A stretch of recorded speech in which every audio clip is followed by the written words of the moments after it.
Hey everybody, what is going on? I hope you guys are all doing well and welcome to another tutorial video.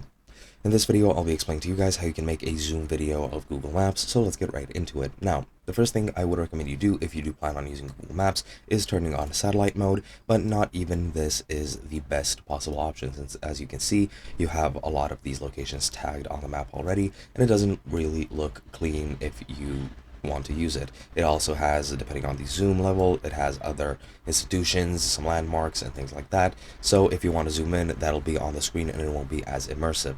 Other than that, as you can see, as I zoom in, it reloads every time I zoom in or out, depending on if it's already loaded or not. It depends on the memory it is currently in.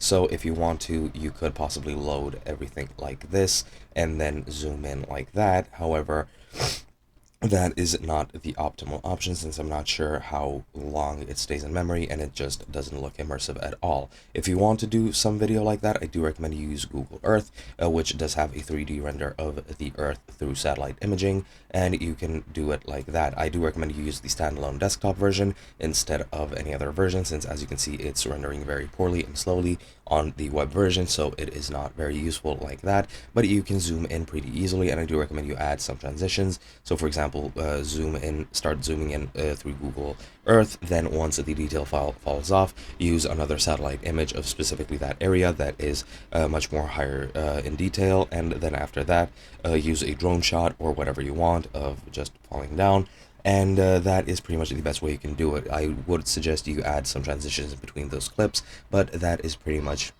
the only way you can do it, and I do recommend Google Earth instead of Google Maps. That's pretty much it. I hope you guys enjoyed, and I'll be seeing you guys in another video.